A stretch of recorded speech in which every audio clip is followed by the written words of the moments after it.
그러면 미등기라고 된다면 첫 번째 뭘 불이익을 줘요? 기본공제 배제. 두 번째 장특공제 배제, 비과세 배제, 감면 배제. 그래서 세율 70%죠. 그래서 상황에 따라 틀리기 때문에 조심한다. 그럼 우리가 알 것은 뭐예요? 미등기 제외자산을 잘 알아야겠죠. 그래서 봅시다. 저기 561쪽에 쭉 내려가면 미등기 제외자산 첫 번째요. 장기 활부 조건으로 취득한 자산에 대금 청산하지 아니하여 이전등기 불가능한 미등기로 보지 말아라. 이미 설명했죠. 두 번째, 법률의 규정, 법원의 판결에 의해서 이전등기가 금지된 거라고 한다면 미등기로 보지 말아라. 세 번째, 비과세된 농지가 교환, 분합, 대토가 된다고 한다면 미등기로 보지 마라. 그러면 8년 제천장애 농지예요. 대토 감면이에요. 분합, 비과세 규정이에요. 라고 한다면 미등기라도 미등기 보지 말아라는 얘기예요. 등기로 인정해줘라는 얘기. 이건 농어민을 위한 규정인 거죠. 그 다음에 넘겨서 소수세법 89조 1항 제3호에 따른 1세 내지 비과세 충족한 주택으로서 건축을 받지 아니하여 소유권 인정되기가 불가능한 경우를 한다. 미등기로 보지 말아라. 그렇다고 한다면 이 말은 뭔 말이에요? 만약에 건축물 대장이 있다고 한다면 미등기로 가라는 얘기예요. 건축물 대장이 없다고 한다면 미등기가 아니란 얘기입니다. 아시겠죠? 왜냐하면 보존 등기할 때 건축물 대장이 없으면 안 돼요. 꼰대 꼭 없으면 안 돼요. 제가 예전에 어디 근무할 때요. 세금이 체납이 많아요. 근데 압류할 재산이 없어요. 예. 공유수면 메리츠밖에 없어요. 그 다음에 그 김 공장밖에 없어요. 그래서 근데 그것도 무허가 건물이에요. 어떻게 했을까요? 그 압류 촉탁 등기 해버렸어요. 예, 보존 등기를 제가 해버렸어요. 성질나서. 사진 찍고요. 평면도 붙이면 돼요. 그래갖고 보존 등기를 했어요. 그 다음에 보존 등기 비용 체납 처음에 집어넣고요. 그 긴 공장 팔아먹어 버렸어요. 예. 그러니까 절대 등기를 못 온다. 그건 아닙니다.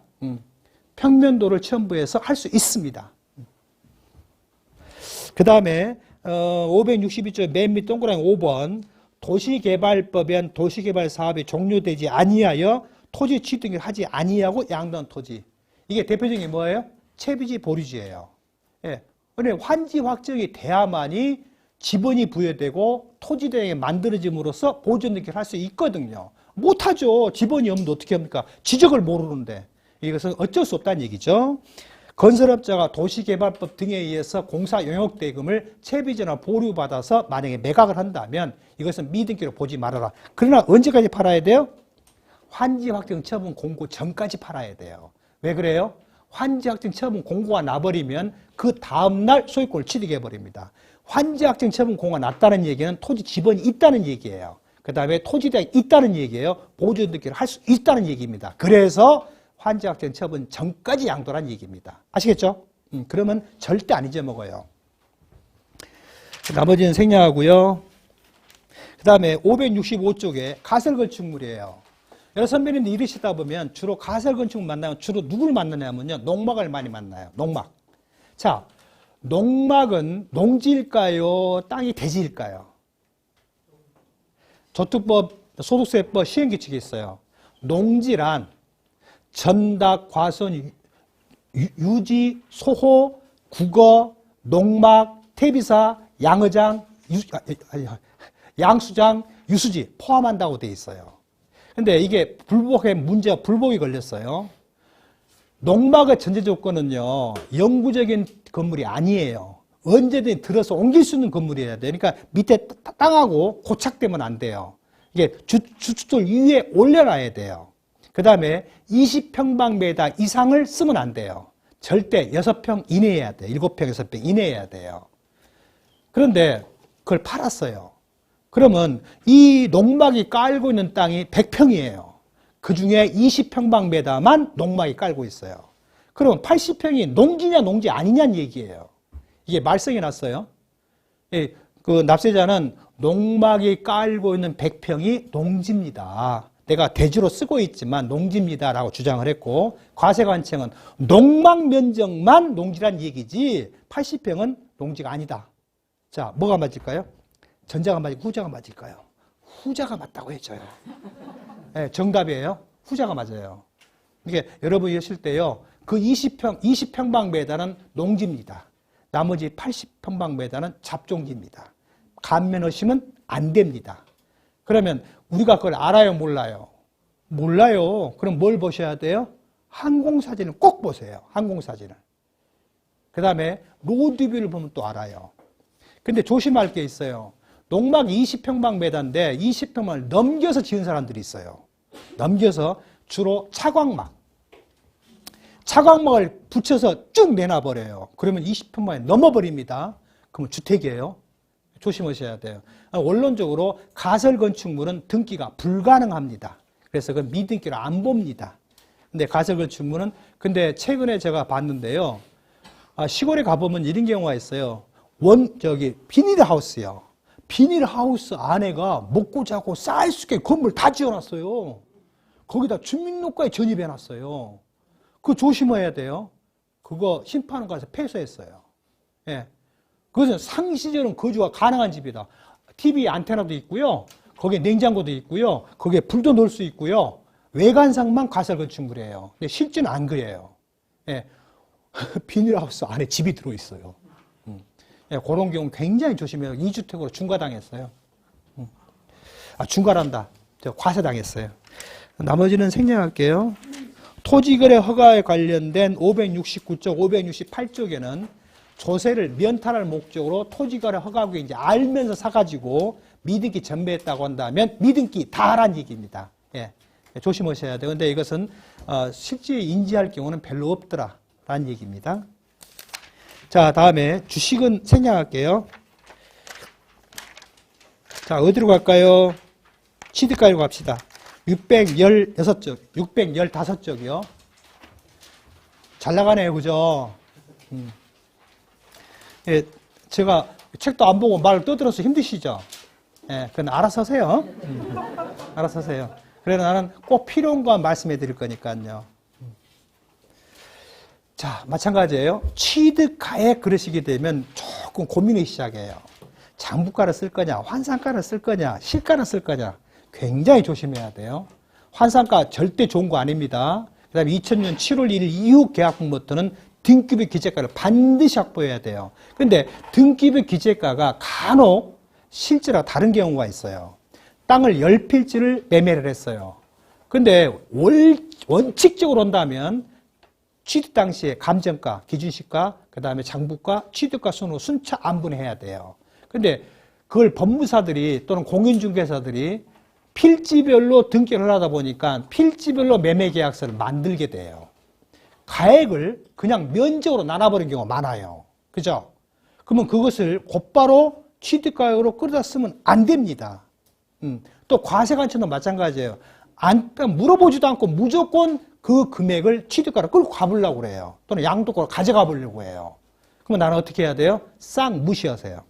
계약서 원본을 확보해 보세요. 그러면 5필지가 한꺼번에 계약서 한 장에 작성되어 있을 겁니다. 그것을 기준시가로 싹 쪼개봐야 돼요. 물론 양도 직전까지, 양도 신고 직전까지 혹시라도 매수자가 을구에 근저당 설정되어 있다고 한다면 감정가가 있을 확률이 매우 높다. 그걸 확보해서 그걸로 쪼개라. 없다고 한다면 기준시가로 쪼개라.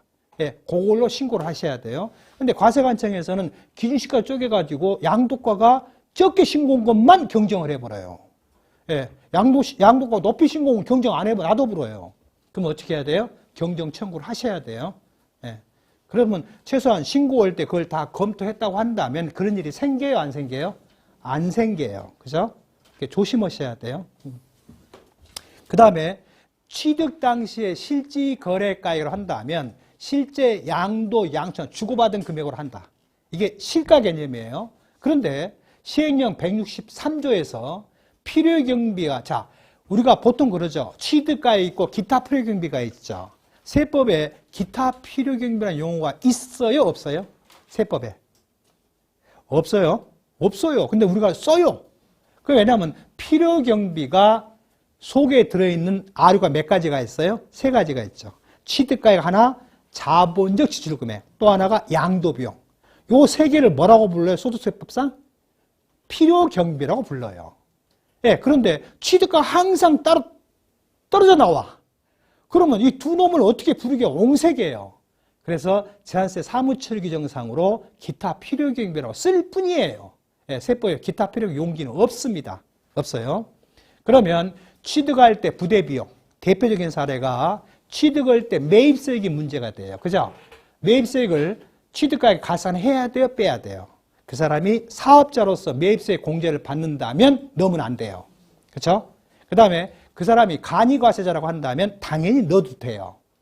반대로 팔 때 부가세를 상대편이 줄 때가 대금청산이래요. 부가세는 관계없다. 그럼 빼고 대금청산일을 차지한다. 후자가 맞아요. 예. 그 다음에 취득할 때 취득세, 등록세, 운반비, 매입 부대비용이 들어가 있어요. 그것은 취득 실가에 뭐한다? 가산한다.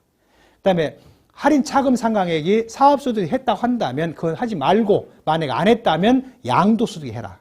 그 다음에 해당 자산이 감가상각 대상 자산이라고 한다면 감가상각 누계액을 취득가에 빼라. 근데 이게 말썽해놨어요. 취득가가 유형이 몇 가지가 있어요? 5가지가 있어요. 5가지가. 첫 번째, 매매사례가, 감정가, 환산취득가, 기준시가, 등급의 기재가에 5가지가 있어요. 처음에는 취득가를 실가로 할 때만 감가상각 누계액을 뺀다고 했었어요. 심지어 유권해석도 환산가, 감정가, 매매사례가 했을 때는 안 뺀다고 했었어요. 나중에 가만히 생각해 놀부 생각이 나거든요. 그래서 세법을 개정해버린 겁니다. 취득가가 무엇이든 간에 기준시가가 아닌 한 감가상각 누계액을 뭐한다? 무조건 빼란 얘기입니다. 그럼 우리는 또 뭐 한 걸음 더 나아가서 기장하는 업체에다가 세무서 사무실에다가 뭐라고 해야 돼요? 올해 거 감가상각 하지 마세요 말을 꼭 해줘야 돼요. 예, 나중에 추징당하니까요. 그래서 이와 같이 취득 부대비용이 들어갔다면 이것을 취득시가에 더한 것을 뭐라고 부르자? 취득가액이라 부르자는 얘기입니다. 근데 만약에 부당해산 부인 문제인 특수관계인으로부터 저가 양수할 수도 있고 고가 양수할 수도 있어요. 특수관계인으로부터 고가 양수한다면 취득 당시에 시가가 뭐가 돼요? 취득 실가가 돼요. 그죠? 예, 그러면 상대편이 반대로도 이제는 내가 살 때 저가 양수를 했어요. 그래서 증여세를 추징당했어요. 그러면 그 증여세 재산가액을 취득가액에 가산해 줘야 돼요. 163조 10항에 있어요. 그 다음에 해당 자산이 상속 증여받은 재산을 한다면 상속 증여자 평가액으로 해라. 하지만 세무서장이 경정한 사실이 있다고 한다면 경정가액을 뭘 한다? 취득 실가로 인정해줘라. 그러니까 상속 증여자산 평가액이 기준시가인 보충지역 평가액일지라도 그 금액이 뭐다? 취득 실가단 얘기입니다. 그죠? 조심하셔야 돼요.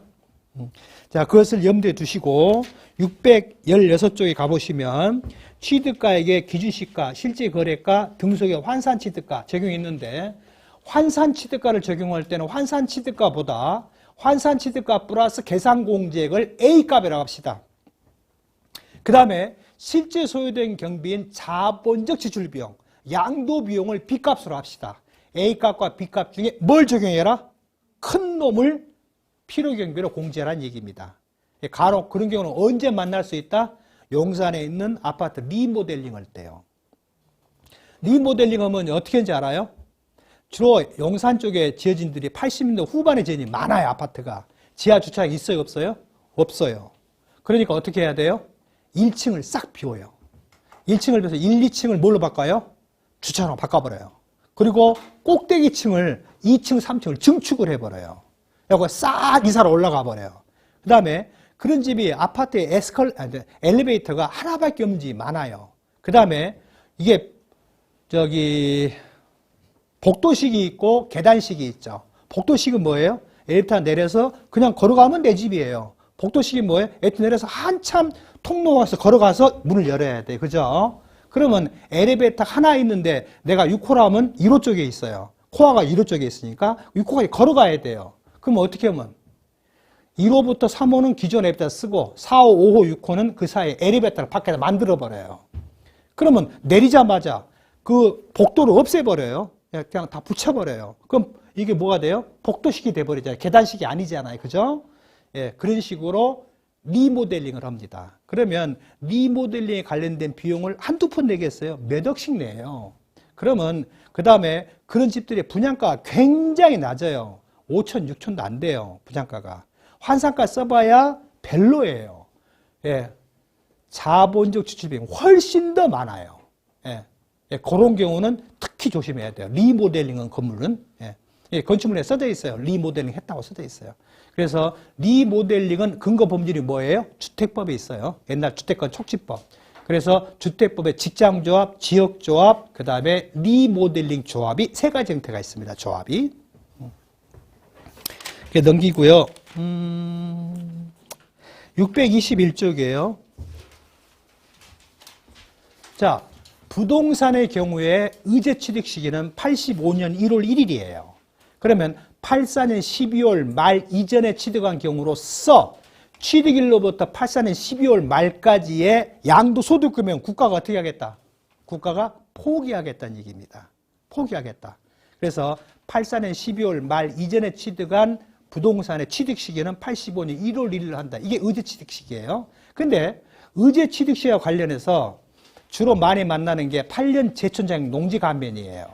아버지가 54년에 취득했어요. 예. 그것을 아들이 86년에 상속을 받았어요. 한 번도 농사 안 지었어요. 아까 노아르무 질문하시더구만. 그러면 8년 제천자격은 85년 1월 1일부터 기산을 할까요? 64년부터 할까요? 64년부터입니다. 예. 그냥 양도세 계산할 때만 편의상 85년 1월 1일 뿐이에요. 예. 그래서 그 상황상은 틀리기 때문에 매우 조심하시되, 의제 취득일 현재의 취득가액은 시행령 176조의 2의 사항에 있어요. 사항에 의제 취득을 전에 취득한 자산이라고 한다면 사항 1호가 뭐라고 써졌냐면 85년 1월 1일 현재의 매매 사례가, 그 다음에 감정 평균가, 그 다음에 환산 취득가. 자, 2호가 뭐냐면 85년 1월 1일 전에 취득할 때 취득 시가 알아요. 취득 실가를 취득일 현재, 취득일 월에 생산자 물가지수를 분모해 놓고 84년 12월에 생산자 물가지수 분자해 넣으라 이겁니다. 그래서 X값과 Y값과 비교해서 뭘로 써라? 큰 것을 뭐로 써라? 취득가로 써라는 얘기입니다. 그러면 자, 85년 1월 현재 이론상으로 매매 사례가 있을 수 있어요. 감정가 이론상으로 있을 수 있어요. 근데 실무상으로 있어요, 없어요? 있을지 없어요. 알 수도 없고요. 확인도 불가능해요. 그럼 결국 뭘 쓴다는 얘기예요? 환산 취득가를 쓴다는 얘기예요. 그러면 기타 필요액 뭘 써야 돼요? 계산공제를 해야 돼요. 그 다음에 85년 1월 1일 전에 취득 실가를 알아요. 예, 딱 계약서가 있어요. 나락 50성. 금액 495만 8천 환. 처음에요, 우리 화폐가 원이었었어요. 그러다가 환으로 바꿨어요. 환을 다시 원으로 또 바꿨어요. 예, 원이었다가 환이었다가 다시 원으로 바꿨어요. 이게 환이 원으로 바꾼 데가 제가 국민학교 들어가기 전이에요. 제가 한 6살 때쯤 돼요. 근데 처음도 지금 기억을 해요. 우리 어머니가 헐레벌 오셔갖고, 야, 연우야. 빨리 집에 가서 농 밑에 그 돈 있어. 너 가져와라. 그래갖고,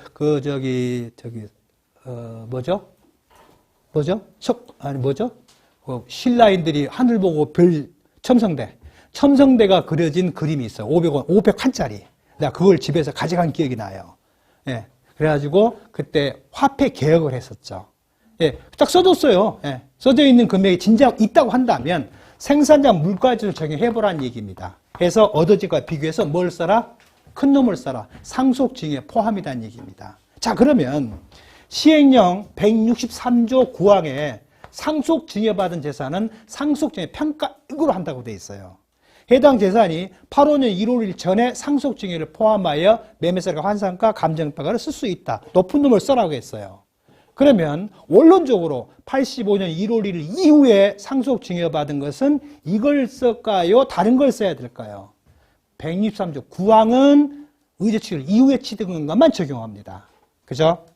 그리고 의제취득 전에 취득한 것은 시행령 172 사항 이 제4항을 씁니다. 그래서 시기마다 다릅니다. 그래서 621쪽에 중간에 박스 있죠. 예, 양도 실가, 매매 사례가, 감정가를 양도 당시 기준시가로 나누어서 취득 현재 기준시가로 곱한 것을 뭘로 써라? 환산 취득가로 써라는 얘기입니다. 그 다음에요. 622쪽의 맨 위에 생산자 물가지수를 적용을 하고 되는데요. 세법은 이렇게 표현 안 돼 있어요. 그냥 제가 그랬잖아요. 분모에다가 취득한 달의 생산자 물가지수, 그 다음에 분자에는 84년 12월 달에 생산자 물가지수를 적용을 하고 그랬어요. 그런데 세법은 그렇게 안 돼 있어요. 취득가액에다가 취득일로부터 84년 12월까지 생산자 물가의 상승률을 곱한 거라고 그랬어요. 상승률을 곱한 거. 그러면 여기에 분모는 뭘 넣어야 돼요? 취득가액 걸 넣어야 돼요. 분자에는 뭘 넣어야 돼요? 증가폭을 넣어야 돼요. 근데 역시 XY 값을 갖다가 약분 통분하다 보면 그 말이에요. 그냥 양도 당시의 기준시가인 생산자 물가지수를 분자에 넣고 취득한 달의 생산자 물가지수를 분모에 넣으라는 얘기예요. 근데 말만 그럴싸해요. 경험상으로 봤을 때는 절대 이 값이 일값보다 크는 경우는 없습니다. 근데 제가 한 번은 만나봤어요. 한 번. 그래서 해줬어요. 그러니까 나중에 웃더라고요. 뭐 이런 거에 다 이제 왜 한 번도 만날 일이 없거든요. 예, 근데 있어요. 다음에 나머지는 생각하고요. 637쪽이에요. 감가상각비 공제는 기준시가가 아닌 한 무조건 누계액을 빼라 라는 얘기입니다. 그거 제일 많이 소명용어 많이 나와요. 그러니까 혹여라도 내가 기장한 것은 내가 뺄 줄 알아요. 남의 것을 기장해오면은 내가 전부를 박학다식에 알고 있으면 기장 좀 주세요 라고 하지만 그냥 간과해요. 예, 감가상 빼버리는 경우 왕왕이 많아요. 그러니까 감가상을 빼는 걸 절대 잊지 마시라는 얘기입니다. 근데 또 문제가 있어요. 거래 체크 해주면 제대로 받아요? 제대로 받죠? 제대로 받는다고 말해줘요. 제대로 못 받죠? 그죠? 그러면 왜 그걸 합니까? 예, 그냥 토스 하세요. 예, 누구한테? 저한테. 예, 그러면 제가 생겨서 받고 공동 업무 협약 기준 금액으로 돈을 드리면 되잖아요. 그죠? 그럼 아마 그게 훨씬 이득일걸요? 예. 진짜요. 예. 그런 거 많아요. 최근에 어떤 경우가 있었냐면요. 그 건물이 외관상 5층짜리예요. 근데 건축물량 1층은 상가예요. 2층은 오피스텔이에요. 3, 4, 5층은 다가구예요. 그 다음에 옥탑에 또 하나 있어요. 예. 1세대 35주택이에요. 예. 그것이 지금 팔았으니까 망정이지 예전에 팔았으면 어떤 일이 벌어져요? 세금 82.5%가 세금이에요. 예. 근데 2년 이상 보유했으니까 자, 근데 조심하셔야 돼요. 그 집에 혹시라도 비과세 받을 수도 있어요. 자, 다가구로 비과세 받을 수 있어요? 못 받아요? 못 받아요. 왜? 다가구가 아니잖아요. 주거 목적으로 쓰는 5계층이에요. 그러니까 공동주택이 돼버렸잖아요. 자, 팔면은 그 집에 만약에 그 건물 소유주가 살고 있다. 다른 집이 없다고 한다면 모두 팔고 마지막 제일 큰 놈을 비과세 받으면 되겠죠. 어차피 그 집은 안 살아도 비과세니까. 2년 이상 보유는 했으니까. 그렇죠? 그러면 일단 세금을 줄일 수가 있죠. 두 번째, 혹시라도 그 집이 97조를 적용받을 수 있는 여부를 검토해 봐야 돼요. 5 이상이니까. 그렇죠? 다 국민주택 규모예요. 방 한 칸이에요. 그게 85가 넘겠습니까? 절대 안 넘어요. 예. 그런데 만에 하나 2층이 오피스텔이 아니었다고 한다. 오피스로 쓰고 있다고 한다면, 주거 목적으로 쓰고 있다고 한다면, 옥탑에 사람이 안 살고 있다고 한다면 옥탑은 본인이 살고 있습니다. 아들이 공부방으로 쓰더라고요. 그러면 이 집은 뭐예요? 다가구예요. 그럼 통째로 비과세 받을 수도 있어요. 무슨 12억 청와부는 과세분이 되겠지만, 그러면 그 2층이 공부상은 오피스텔이지만 10층 팔고 주택일 것이라는 예단을 가져야 돼요. 현장에 갔어요. 뭐 이것까지 와 조사하네요. 꼭 세무서 직원처럼 조사하네요. 안 돼요. 나 책임져야 돼요. 그래갖고 35채를 모두 사진을 찍었어요. 찍을 때 꼭 뭘 같이 찍어야 돼. 내가 책임져 안 지려면은 전자 계량기요. 도식계식 계량기를 꼭 찍으세요. 찍고 우편함 꼭 찍으세요. 그 다음에 우편함 옆에 꼭 뭐가 있습니까? 적산전력계, 전기 계량기가 있어요. 꼭 찍으세요. 거기에 다 써졌어요. 101호, 102호, 103호, 105. 예, 그것만 세는 35개예요. 근데 2년 이상 보유했으니까 중간 안 했죠. 그러니까 세금은 어마어마하게 나와요. 120억에 팔았거든요. 그러니까 조심하셔야 돼요. 그러니까 오피스텔은 절대 맹신하지 마라. 예, 주거용을 쓴다는 얘기입니다. 그러면 과세관청 입장에서는요, 당연한 얘기죠. 과세관청은 안 가봐도 알아요. 왜요? 주민등록 전입신고를 하니까. 그죠? 그거 조회하면 금방 답 나오니까 조심하시라는 얘기. 나머지는 생략할게요. 다음에 644쪽에 자요. 이게 원래는 없었었어요. 근데 대법원에서 국가가 폐선한 바람에 이걸 본법에 넣은 겁니다. 예, 전 양도자 갑돌이가 현 양도자 을돌이한테 실질은 내가 몇 년 몇 월 며칠 날 얼마에 팔았습니다. 인감증명 첨부해서 확인해 줬어요. 자, 그걸 첨부해서 과세관청에 신고를 했습니다. 그럼 세무서 아 그렇습니까? 라고 할까요? 무슨 소리예요? 예금통장 가져오세요 할까요? 예금 거래내역서 가져오라고 합니다. 그러면 칼자루는 거기서 쥐고 있잖아요. 그러면 신고할 때 어떻게 해야 돼요? 확인서를 받되 반드시 중개사 확인서 같이 받으세요. 그 다음에 인감증명을 반드시 확보하세요. 그 다음에 전 양도자 주민등록증을 사진 찍으세요. 그 다음에 내가 취득가를 보내준 돈을 이체한 것을 확보하세요. 그러면 85년인데 그게 어떻게 있어요? 아니에요. 다 있습니다. 은행은 영원히 있습니다. 그 금융계좌를 출력해달라고 그래요. 그럼 출력한 것을 믹싱해서 제출하면 됩니다. 그러면 괜찮아요. 그러니까 그냥 아니 법에 돼 있잖아 해줘. 안 해줍니다. 자 다음에요. 저는 이런 경우를 봤어요. 이 사람이 환산취득가를 썼어요. 그러면 신고서에 검민계약서를 붙여야 돼요? 안 붙여야 돼요? 붙인다고 말 좀 해줘요. 아니 그게 법인이에요.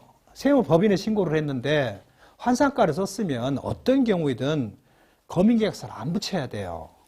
과세관청은 모른단 말입니다. 근데 그걸 검민계약서를 붙여놨어요. 그러니까 과세관청에서 무슨 일이 벌어졌냐면 검민계약서 기재금액이 뭐다? 취득시가다. 그것이 반반이에요. 검민계약서는 기재금액은 평온무사 공연하게 자유로운 분위기에서 작성된 기재금액이기 때문에 이것은 취득세가 범위 적정하다. 또 어떤 것은 이것은 그 삼척 동조 다 한다. 다운 계약서이기 때문에 확인된 시가를 볼 수 없다는 판례도 있어요. 왔다 갔다 해요. 근데 과세관청은 검민계약서 붙었다는 이유 때문에 과세가 통지를 해버린 거예요. 자, 그러면 뭐 신고는 제가 물론 안 했지만 그 신고한 직원의 큰 착오예요. 안 붙였어야 돼요. 그 붙어 있는데 과세관청 담당하는 직원 입장에서 검토는 서면 검토 직원 입장에서는 굉장히 마음이 껄끄러워요. 왜? 검민계약서가 붙었는데 나중에 감사 지적도 못 들 겁니까? 그 다음에 신고서가 들어가게 되면 다 무슨 일이 벌어져요? 신고서 전부 뭐예요? PDF로 복사를 해버려요. 그러면 전산에 다 입력이 돼버려요. 그림 파일인 PDF가 입력이 돼 있어요. 그러면 막말 옛날 같으면 검민계약서 쭉 빼버리면 되겠죠. 안 돼요, 이제는. 그러니까 어떻게 돼요? 보통 그런 말 많이 쓰죠. 불복에서 까먹으세요. 이런 식으로 나와버린 거예요. 그러면 어떻게 이길까요? 그게 취득 당시 기준시가다를 입증하면 돼요. 그래서 개별주택 가격, 기준시가, 토지기준시가, 일반 건물 기준시가 15가지 유형으로 쭉 분석을 했어요. 이것은 기준시가와 100.04%다. 그렇다면 이건 기준시가 아니냐. 예. 근데 또 뭐가 문제가 됐냐면 전 양도자와 현 양도자가 남매간이에요. 그럼 이거 혹시 저가 양수 아니냐? 또 이렇게 나오는 거예요. 그런데 어찌됐든 전 양도자인 남동생이 죽어버렸어요. 예. 그러니까 죽은 자를 데려와서 실제 내가 얼마에 팔았어라는 말도 안 돼요. 그럼 세무는 또 무슨 생각을 가져요? 특수관계인의 거래이기 때문에 이 거래 금액이 진정성이 있다 이거예요. 반대로 보통 말하죠. 특수관계의 거래는 진정성이 없다가 맞잖아요. 이건 진정성이 있대요. 또 그런 말이 맞아요 또. 예, 그래서 결국은 기준시가 대비 100.04%다. 그러면 이게 시가라고 보기는 아니다. 그렇다고 한다면 과세관청 너가 이게 실가랑 입증을 하라 이거예요. 왜? 주장하는 자가 입증 책임이 있잖아요. 그죠? 그래서 적부심에서 이겼어요. 그러니까 절대 조심할 사항이 있어요. 밑에 직원들이 신고서 만들면 잘했어. 세액 계산만 계산한 걸 보고 검토해서는 안 돼요. 첨부물까지 다 보셔야 돼요. 실수로 딸려 들어갈 수가 있으니까요. and 거기에는 등기 권리증에 붙어있는 등록세 과세표준하고 장부가액하고 환산가하고 실질 취득가하고 서로 믹싱해 봐야 돼요. 이게 해도 괜찮을까 생각해 봐야 돼요. 멋모르고 보면 다 100% 추징당합니다. 조심하셔야 돼요. 그 다음에 부담부증이에요. 649쪽에 부담부증여를 한다고 한다면 해당 자산을 먼저 평가를 해야 돼요. 근데 재산 평가 방법이 시가평가가 있고 보충적 평가 방법이 있죠. 근데 부담부증여할 때에 가급적이면 감정을 하라고 하세요. 예. 첫째, 감정에 들어간 비용은 500만 원 한도로 증여했을 때 공제를 해주죠. 두 번째, 나중에 내가 책임을 안 져요. 예. 왜? 감정가로 신고했으니까. 그럼 평가액이 20억이에요. 그래서 부담부가 3억이고 순수증여가 17억이다 라고 한다면 17억에 대해서는 증여세를 부담하면 되겠죠. 3억에 대해서는 양도세를 부담하겠죠. 그러면 이것은 시가니까 취득 양도 실가로 인식이 되겠죠. 그러면 취득가는 증여자의 취득 실가를 증여 당시에 평가액분의 부담 채무 상당에 차지하는 비율로 곱하면 취득가가 계산돼 나오겠죠. 근데 만약에 보충적 평가액을 쓴다고 한다면 취득가도 기준시가로 적용해야 돼요. 만약에 양도가는 시가로 했는데 취득가를 몰라. 그러면 환산취득가를 적용하시면 돼요. 그때는 필요경비는 계산공제하면 되겠죠. 그럼 만약에 결과론적으로 A 곱하기 B분의 C예요. A 곱하기 B분의 C. 해당 재산의 평가액 곱하기 평가액분의 부담 채무 상당액이에요. 결국 C값이 뭐 해야 돼요? C값이 양도가액이 돼요. 그런데 이 A값, B값이 기준시가인 보충적 평가라고 한다면 이 C값이 뭐예요? 기준시가예요. 그렇죠? 그러면 취득가도 기준시가 써야 돼요. 그 다음에 부담부 증여할 때 꼭 마지막에 말을 해줘야 돼요. 무슨 말을 해줘야 돼요? 절대 5년 내에 팔지 마세요. 근데 꼭 5년 내에 팔고 싶을 때는 꼭 미리 상담을 하세요. 라고 해줘야 돼요. 그 사람들은 몰라요. 예, 이후월가세 규정이나 부당해상 부익이 있는지를 모른단 말입니다. 그냥 오로지 세금만 적게 내고 싶어요. 그러니까 제일 답답한 게 이거죠. 대뜸 와서 아무 말도 않고 세금 얼마나 나와요? 세금 얼마 깎아줄 수 있어요? 참 깝깝해요. 그죠? 근데 거기다 대놓고 깎아보내요라는 말 또 하면 안 되잖아요. 얼마에 샀는데요? 얼마에 팔았는데요? 얼마 보유했어요? 얼른 머릿속에서 계산해봐야죠. 빼기 곱하기 0.7 곱하기 그냥 40%. 그러면 대충 맞아요. 대충. 그래도 힘들어. 그러면 양도가 곱하기 25, 30 그냥 곱해요. 대충 그 세금이에요. 그게 경험입니다. 그러니까 그렇게 생각하면서 일의 진행 방향을 내 머릿속에서 마스터 플랜을 짜놔야 돼요. 근데 많이 알아야 되죠. 힘들지만 근데 한번 해보면 돼요. 한번 해보면 금방 할 수 있어요. 안 하시니까 그렇지. 651쪽에요. 건물을 철거하고 중축한 경우에 관리했으니 어쩔 거냐. 먼저요. 간혹 그런 질문 많이 들어와요. 매매가를 10억으로 했어요. 근데 멸실조건부 매매예요. 100억으로 했어요. 근데 건물값을 제로로 하겠대요. 그럼 어떡하냐 이거죠. 예전에는 30불 이상 갭이 났으니까 부가세법 19조인가요? 예, 거기서 무조건 갭이 났으니까 안분해서 해당 건물가를 공급 가액으로 해서 부가세를 부과해버렸어요. 근데 개정을 했죠. 지난 2월 달에 개정을 했죠. 다른 법에서 인정한다면 이것도 인정해줘라는 얘기예요. 그러면 이제 이게 참 애매모호해요. 건물값을 0원으로 했다. 이거 참 양도가를 0원으로 뺄까 말까. 토지가를 할까 말까. 부가세를 과표를 신고해 말어. 그러니까 양도 신고할 때 상가 건물은요. 부가세가 딸려온다는 말을 꼭 생각해야 돼요. 대부분이 매매 계약서에 뭐라고 써졌냐면 포괄적 양도양수다. 근데 혹여라도 부가세가 추징되면 매수자가 부담켜를 한다. 그 말을 꼭 쓰든지 부가세 별도란 말을 꼭 쓰든지 포괄적 양도양수로 부가세 과세 제외되건 말건 그래야 나중에 부가 추징될 때 문제가 안 된다는 얘기죠. 자, 첫 번째 건물가를 제로로 했을 때 어쩔 거냐?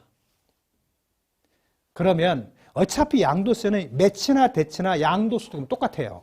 한쪽으로 몰릴 거니까. 그런데 이게 부가세가 문제가 돼요. 진정코 계약일 현재 그런 상황이라고 한다면 건물이 있는 걸로 하는 게 배수 편습니다. 다음에 두 번째, 만약에 그런 상황이 아니라고 한다면 가급적이면 상담 먼저 할 겁니다. 가급적이면 대금 청산받고 헐어주십시오. 이렇게든지 아니면 계약도 오기 전에 먼저 헐어버리라는 얘기예요. 그리고 나서 계약을 한 얘기입니다. 그럼 빵원은 돼요. 두 번째, 토지와 건물을 취득을 했는데 건물을 상당 기간 쓰다가 건물을 헐고 나대지로 팔았어요. 그러면 건물 취득가를 필요하게 공제할 수 있냐? 즉 토지에 대한 자본 지출 인정을 받을 수 있냐가 문제가 돼요. 안 됩니다. 그런데 사자마자 건물을 헐어버렸어요. 나는 주차장을 쓸 거예요. 10억에 샀는데 건물이 2억, 땅이 8억이에요. 사자마자 건물을 헐어버렸어요. 그러니까 주차장을 쓰다가 매각을 했어요. 그러면 2억에 대해서는 토지에 대한 자본적 지출을 해서 공제를 해줘야 돼요. 그런데 혹여라도 환산가 쓰면 아웃돼 버려요. 환산가 써버리면. 그때는 어떻게든 시가로 써야 돼요. 그래야만이 자본 지출 비용으로 공제가 될 거니까. 이게 환산세가 항상 좋은 건 아니에요. 뱃속은 편치만. 그것만 조심하시면 돼요. 그 다음에 환산취득가에 가산세가 있죠. 지금 653쪽으로 할 겁니다. 저 편의상 6시 10분까지 합시다. 앞으로 20분 남았어요. 가고 싶어요. 그냥 빨리 가고 싶어요. 자, 해당 건물을 증축했거나 신축한 경우로서 해당 건물을 5년 이내에 양도한다면 환산취득가나 감정가를 쓸 때라고 한다면 5% 가산세를 부과해버리겠다. 그러면 취득 당시 기준시가의 5%입니까? 환산취득가 감정가의 5%입니까? 환산가 감정가의 5%입니다. 굉장히 커요.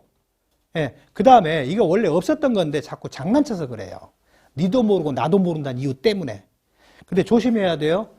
취득세, 등록세, 과세 표준을 조심해야 돼요. 이게 맹점이에요. 지금도 취득세, 등록세는 부과 않지만, 자, 취득세, 과세 표준은 뭘로 해요? 신고한 금액으로 한다. 다만, 신고하지 아니하거나 신고한 금액이 시가 표준 낮으면 시가 표준을 한다. 그러니까 시가 표준 5억이라고 한다면 5억 이르로 신고면 전혀 문제 안 삼아요. 그러니까 국회 청문회 때 그러잖아요. 당신 아파트 말이야 20억에 사놓고는 왜 6억으로 취득세 냈어? 조세 포탈한 거 아니야? 그러잖아요. 그럼 무식한 거예요. 그죠? 왜? 세제가 그런 걸 어떻게 해요? 그러니까 그 세제가 곧바로 전 국민을 잠정적인 먼저 뭘로 만들어요? 조세 포탈범으로 만들어버린 거예요. 예. 그러니까 특히 신축된 것은 본인이 신고합니다. 신고하기 때문에 신고한 금액인 등기권리증에 취득세 과세 표준이 있어요. 그거 염두에 두고 생각하셔야 돼요. 예. 그냥 덮벅 쓰면 안 돼요. 그 다음에 증축을 하면 85평방미터가 초과할 때만 한다고 그랬어요. 그러면 증축된 부분만 한다는 얘기인지 증축하는 기존 것 모두 포함해서 한다는 얘기인지 증축된 부분만 한다는 얘기입니다. 애매모호한데 해석은 그래요. 그래서 가산세 5% 부과된다는 거 잊지 마시고요. 그 다음에 657쪽에 이 표인데요. 자, 어떤 것이 단독주택이에요. 그래서 주택 건물과 부수 토지가 있어요. 자, 환산가를 씁니다. 그럼 환산가 쓰기 전에 자산별로 양도 차이를 구해야 되니까 양도가를 감정가 기준시가로 안분을 했어요. 안분된 금액을 환산합니다. 그러니까 양도시가가 50억이에요. 토지 양도가가 15억이에요. 건물 양도가가 만약 25억이라고 합시다. 그렇다고 한다면 25억 곱하기 건물의 양도된 기준시가, 분자 취득 건물 기준시가를 대입한 게 맞을까요? 그냥 50억을 25억과 20억과 35억 쪼갰어요. 쪼개지 말고 50억 곱하기 양도 당시 개별주택 가격, 분자 취득 개별주택 가격 얻은 값 X값을 X값 곱하기 분수의 분모, 취득 당시 토지 건물 기준시가 합계액분의 토지 기준시가 또는 건물 기준시가를 대입한 게 맞을까요? 근데 양도실가를 처음부터 자산별로 쪼개서 뒤집은 게 맞을까요? 쪼개지 말고 전체를 뒤집어서 쪼개는 게 맞을까요? 1번, 2번? 2번이라고 말해줘요. 2번이 정답이에요. 근데 많은 사람들이 그렇게 안 합니다. 왜 그러냐면, 자, XY 그래프를 그려봅시다. 개별 공시지가의 그래프는 1차 함수 그래프 이런 거예요. 근데 일반 건물 기준시가인 건물의 기준시가는 기울기가 이래요. 비스물이에요. 답보 상태예요. 근데 개별 주택 가격, 공동주택의 기준시가는 이럴 수 있어요. 그렇죠? 그러면 선분 A, 선분 B, 직선 C, 직선 A, B, C의 기울기 값인 A 값이 다 틀려요. 그렇죠? Y equal AX 플러스 B. 그죠? B가 절편값이고 A가 기울기 값이잖아요. 이 세 개의 A, B, C가 기울기가 다 똑같다고 한다면 어떻게 해도 값은 같아요. 근데 기울기가 달라요. 두 번째, 어찌됐든 단독주택은 기준시가와 뭐가 기준시가예요? 개별주택 가격이 기준시가예요. 공동주택은 공동주택 가격이 기준시가예요. 그걸로 역산해서 쪼개야 돼요. 쪼갠 것을 역산하면 안 됩니다. 엉뚱한 답이 나와요. 엉뚱한 답이. 조심하셔야 돼요. 이게 기울기가 같으면 괜찮지만 기울기가 틀리기 때문에 그렇게 하면 안 된다는 얘기입니다. 그래서 간혹 개별주택 가격이 토지 기준시가 플러스 일반 건물 기준시가보다 더 낮은 경우도 많아요. 그런 경우 없으세요? 낮은 경우 많아요. 네. 그러니까 절대 쪼개서 역산하면 안 된다. 환산하면 안 된다. 전체를 환산가를 구해서 구한 것을 쪼개라는 얘기입니다. 원래는 뭘로 쪼개야 돼요? 개별주택 가격 중에 건물 상당분, 토지 상당으로 쪼개는 게 맞아요. 그런데 결국은 개별주택 가격을 토지 건물을 쪼갠다면 뭘로 쪼개요? 일반 건물 기준시가 토지 기준시가 쪼갤 거 아니에요. 어차피 쪼개는 비율이 똑같아요. 예, 그러니까 그냥 역산은 환산 취득가 곱하기 취득이 현재 토지 기준시가 플러스 건물 기준시가 분자 토지 기준시가 또는 건물 기준시가를 대입하면 각각의 취득가가 역산돼 나오죠. 그러니까 토지와 건물의 취득시가 같으면 괜찮아요. 같으면. 양도시가 같고 취득 똑같으면 관계없어요. 그런데 이게 방정맞게 틀린 경우가 있어요. 양도시기는 토지와 건물이 같지만 거의 대부분이지만 취득이 틀릴 수가 있어요. 건물을 먼저 취득하고 토지를 나중에 취득할 수도 있고요. 토지를 취득하고 건물을 나중에 취득할 수 있어요. 예, 대표적인 게 LH 토지 분양받은 겁니다. 예, 그런 것은 틀려요. 우리 상황 틀리기 때문에 657조의 이 설명은 659조까지 설명은 절대 양도가를 자산별로 쪼개서 역산하지 말아라. 쪼개지 말고 역산해서 역산된 금액을 쪼개라는 얘기입니다. 아시겠죠? 충분히 이해됐을 거라고 생각하시고요. 그 다음에요. 666쪽에 주택을 상가로 바꾸거나 상가를 주택으로 바꿔서 팔아요. 이거 참 난감해요. 난감해. 예. 주택이었는데 상가로 바꿨어요. 그리고 상가로 팔고 있어요. 환산가를 계산해야 돼요. 그럼 어쩔 거냐? 그러면 언밸런스예요. 양도 시점에 해당 개별주택가가 없어요. 왜? 상가니까. 그러면 분모에 뭘 넣어야 돼요? 상가 건물 기준시가, 토지 기준시가를 분모에 넣고 분자는 뭘 넣어야 돼요? 그때는 단독주택이었잖아요. 개별주택 가격을 분자에 내야 돼요. 반대도 마찬가지예요. 처음에 상가였어요. 팔 때는 주택이에요. 비과세가 아니에요. 그럼 환산취득가 계산할 때 분모값은 양도 당시에 개별주택 가격을 내야 돼요. 취득은요. 취득 당시에 토지 기준시가 플러스 건물 기준시가를 분자에 넣어야 돼요. 어쩔 수 없어요. 법이 그런 거니까. 근데 경험상으로는 주택가격을 넣은 게 더 유리합니다. 그 다음에요. 666조는 제가 좀 잠깐 설명할게요. 이게 소득세법 시행규칙 77조 이야기예요. 여러분이 환지된 부동산의 취득가 또는 양도가는 의미가 없어요. 취득가를 어떻게 계산을 내가 문제가 돼요. 자, 표로 만들어 볼게요. 85년 1월이 뭐예요? 부동산의 의대 취득식이죠? 자, A점, B점. B점이 취득이에요. 그 다음에 C점에서 환지 애정지 공고가 났어요. 그 다음에 D점에서 환지 확정이 됐어요. 확정이 되고 E점에서 양도를 합니다. 만약에 이때 시점에 B-에서 취득했다고 합시다. 예. 양도 면적은 환지 확정 면적이겠죠. 그죠? 그러면 취득 면적은 환지 되기 전에 취득 면적이에요. 요때 시점에 파는 사람이나 사는 사람이 하나님이 아닌 이상에는 이 토지가 환지될 걸 알아요, 몰라요? 몰라요. 물론 알 수도 있겠지만 몰라요. 모른다고 한다면 이 땅이 환지 확정된 면적은 100평이에요. 이때는 150평이에요. 그러면 취득가액은 150평이 취득가일까요? 100평이 취득가일까요? 뭘로 할까요? 150평이 취득가예요. 니도 모르고 나도 몰라요. 판 사람도 모르고 산 사람도 몰라요. 이게 150평 값을 줬겠죠. 그래서 취득가는 150평의 취득가를 넣으면 됩니다. 자, 만약에 C-에서 취득했다고 합시다. 그러면 파는 사람이나 사는 사람이 이 토지가 환지될까 알아요, 몰라요? 알아요. 알면 환지 애정지 조서상에 있는 권리 면적으로 팔아요. 사고 팔아요. 그 등기는 150평의 이전 등기가 돼요. 하지만 돈을 주고 받은 것은 몇 평값만 줘요? 100평값만 해줘요.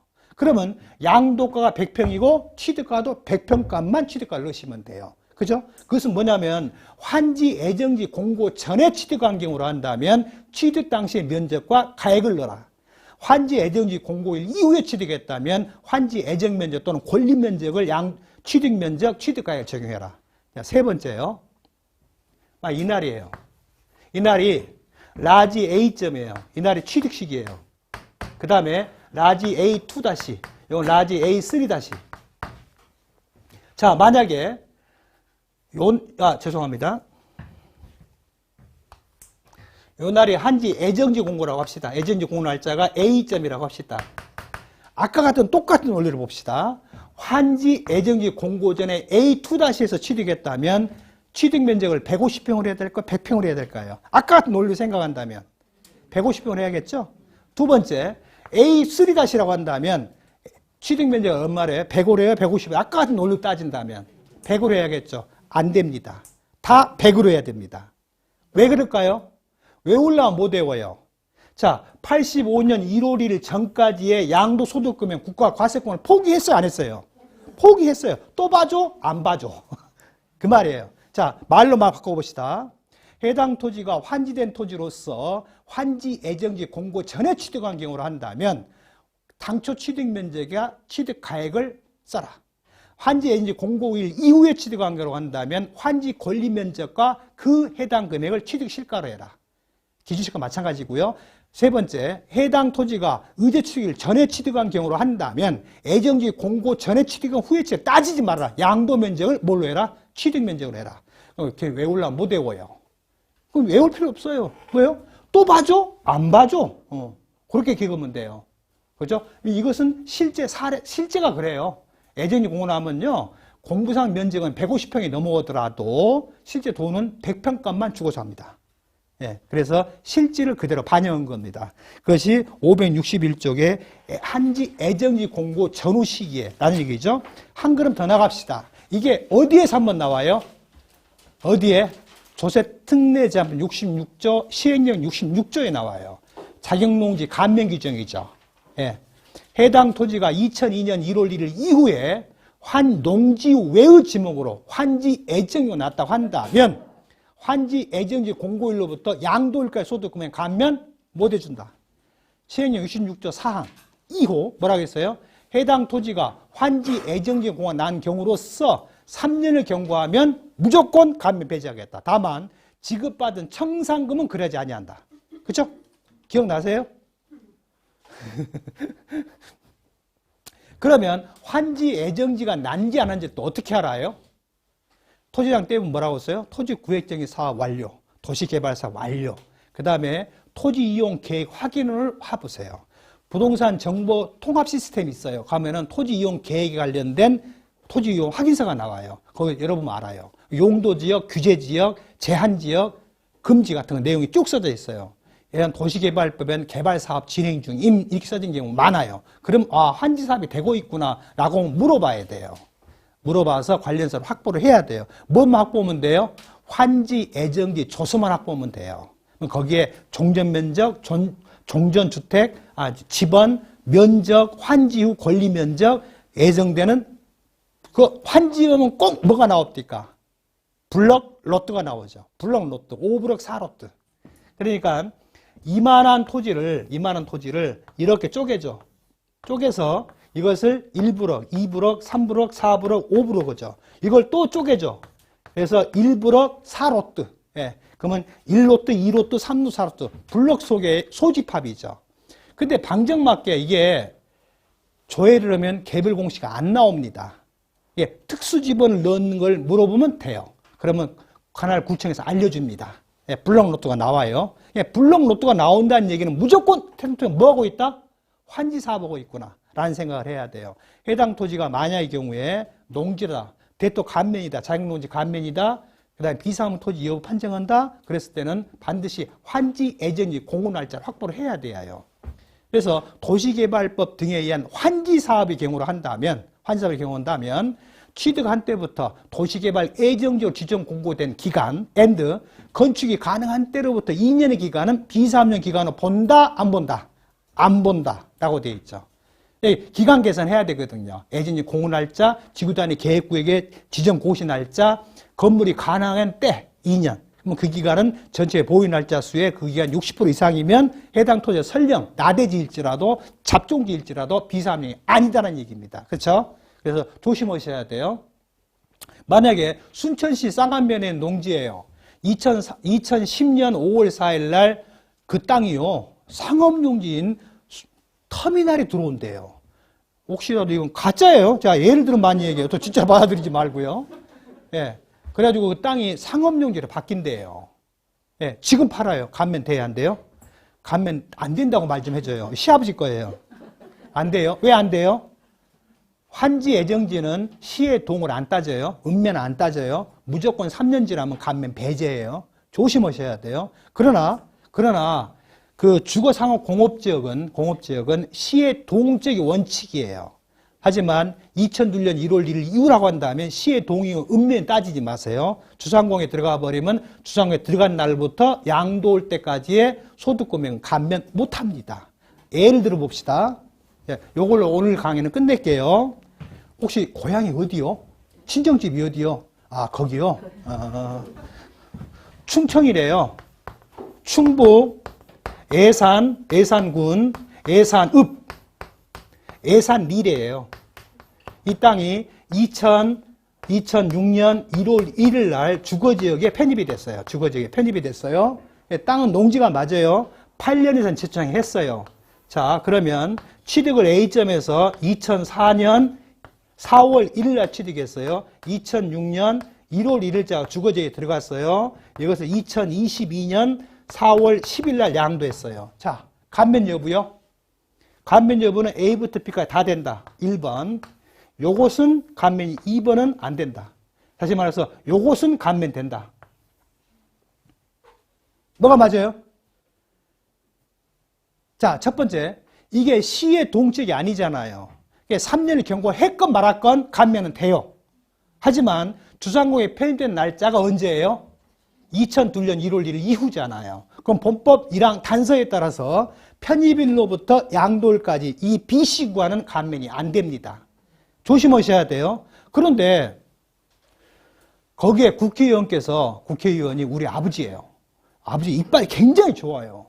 그래갖고 예산시 예산읍이 예산동으로 바뀌어버렸어요. 예산읍이 예산동으로 바뀌었어요. 예산동으로 바뀐 게 2008년 1월 1일자로 예산읍이 예산동으로 바뀌었어요. 자, 지금 팝니다. 감면 돼요, 안 돼요? 안 돼요. 시의 동적이잖아요. 그죠? 그 다음에 시의 동적에 주상공이 이미 편입된 상태로 몇 년 지나버렸어요. 3년 지나버렸잖아요. 감면 완전 배제예요. 다음 국회의원 나오면 그 사람 돼요, 안 돼요, 우리 아버지? 떨어져요.